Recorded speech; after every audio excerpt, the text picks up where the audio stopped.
So you can actually pull these apart because it's still warm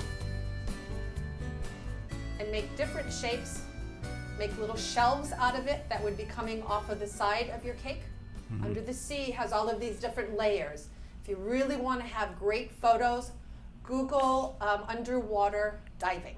Deep sea diving would be fantastic. So see the way it looks? It's just a fun piece of sugar that's going to go onto our cakes. And once again, all I did was heat the sugar, pour the sugar into the sugar. It's easy to remember, sugar to sugar, and then play. All right, so 2 ways to do coral.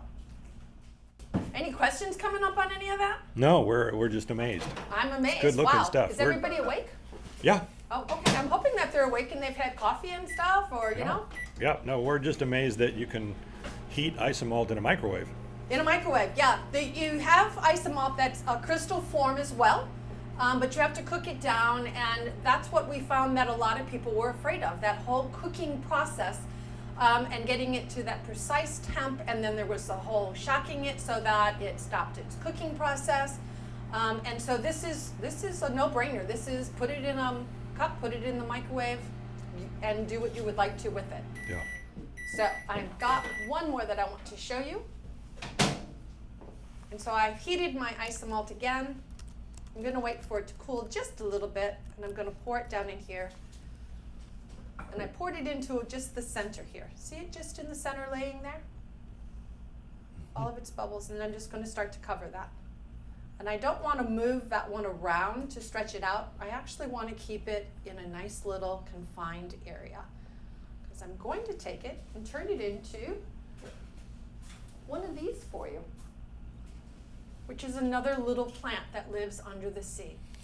Ooh. Isn't that gorgeous? If I knew its real name, I'd tell it to you. I just know it's a plant that lives under the sea, and I liked it. So that's what we're going to do with this one that's in here.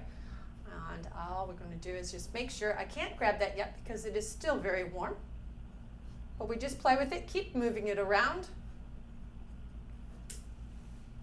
until you can actually pick it up without it, you know, scalding your hands. All right, and so then I'm going to take it and I'm going to form it. Put that part back down there because I don't need all of it. And then I'm just going to press in with my finger. Just press it in, move it around. A lot of you do this with gum paste. Same movements. All we've done is move it to the sugar form. Well, just a different sugar form, actually. All right? See? And then just thin it out on the bottom, and you're good to go. Right? Picked it up, moved it, rolled it, smush it in. You love these technical terms? Oh, yeah. Smush it. Smush it. Yeah. All right, move it down. There you go. Quick and easy. Wow. All right, so that's your corals. Now we're going to go back to, I'm going to slide all of this out of my way. Don't you love having a work table right behind you? We do. Yes. As a matter of fact, we do. It's nice having that right there. So I've got a little table over here, so I'm not just setting these down on the floor, it's all going into there. All nice and great. So we'll move these out of the way. And for the coloring, you use gel color? You can actually use gel coloring, and I like AmeriColor because it blends extremely well into it. If you want to use a dust, then I would recommend the YummyArts because it is the one that is the finest to go into it and blend it without leaving any little specks in the way. You can also add flavor to it if you wanted to, just by using your candy flavors, your oils. And it's 1 drop, and you would do that. Remember when I brought the sugar out and it was boiling, that blue one was boiling?